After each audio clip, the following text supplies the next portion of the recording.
Setting off from Eastie is a year-round routine for Dave Waller. In the winter, frigid temperatures don't slow him. Embarking just involves a few extra steps. His destination is the Graves Island Light Station, a beacon that stood on the outermost edge of Boston Harbor for more than a century. It was finished in 1905. They built it in 3 summers, and they came in under budget, which is probably the last time the federal government did that on a project. Dave and his wife Lynn bought the lighthouse at auction in 2013. Since then, it's been their project. Just getting here involves an at times pretty rough ride. Then a row onto rocks, there is no dock, and a 40-foot climb up a metal ladder to the entrance. We just like to take old historic things and make them usable again. Restoring Graves Light has been an adventure. At the time of sale, it was definitely a fixer-upper. It was us all peeling paint. The windows had been closed off with glass blocks. The staircase was inside, and that was about it. Inside today is a home, complete with bedrooms, a bathroom, kitchen, and library. It's just a great place to curl up if there's a storm and put a cup of tea on the wood stove and just kind of cozy in. So you've weathered storms? Yep, we've come out here in a couple nor'easters just for the fun of it. That's one idea of fun, Dave. His other idea of fun is to keep going. Turning his attention now to the oil house.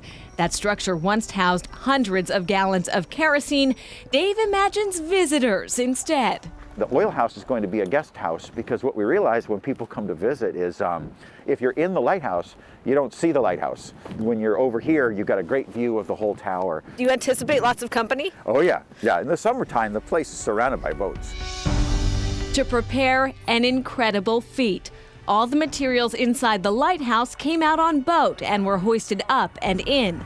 For the oil house, he needed a sky crane. So that's made of specially made reinforced concrete, stainless steel rebar inside, bolted down 6 feet into the ledge. I think we were successful because we never thought about how to do everything before we started, because I think that would have scared us off. So we just have a make it up as you go concept. Graves marks the beginning of Boston Harbor's North Channel, an area known to be a challenge for vessels. Dave collected these photos of a 1938 wreck on Graves Ledge. A British freighter carrying exotic animals split in 2 after striking uncharted rocks. There were pythons, cobras, monkeys, and birds. Incredibly, most of the animals and all the people on board were rescued. Note their tugboat savior, the Luna. This is today the only wooden tug to survive out of probably more than 1,500 that served this country. There is no other wooden docking tug in the United States Gulf and Atlantic coasts.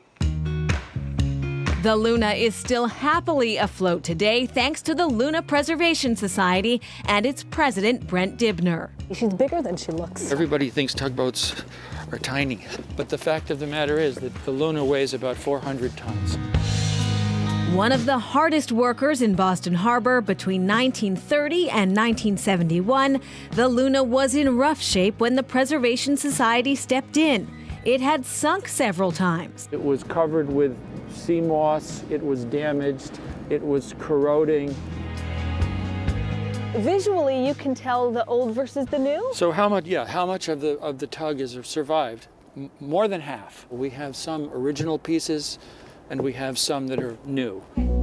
Why bother? Because the Luna is a revolutionary. The world's first diesel-electric tugboat with diesel engines running an electric motor, allowing for power and precision. The marrying of a big husky engine that just wants to explode, you combine the generation of this great power with the ability to waste a lot of the power when you want to be very delicate and have electric motors take over. But what did that allow for that wasn't done before? It saved a lot of accidents. When you're pushing a ship that weighs 20,000 tons and the wind suddenly picks up and suddenly the whole vessel is being blown against the pier, you had the ability for the captain to just listen to the wind, instantaneously reverse the tug and hold the ship so that it didn't move, let's say, and crush the dock. Rebuilt thanks to grants and donations, the Luna is carefully maintained by dedicated volunteers. There is just something lovable about a tug. The idea of a helpful, slightly chubby little character that runs around amongst big, important things. And so that I think is the appeal. Preserving heritage and sharing history is also the appeal here. The plan is for the Luna to serve as a museum located at Pier 3 in the Charlestown Navy Yard.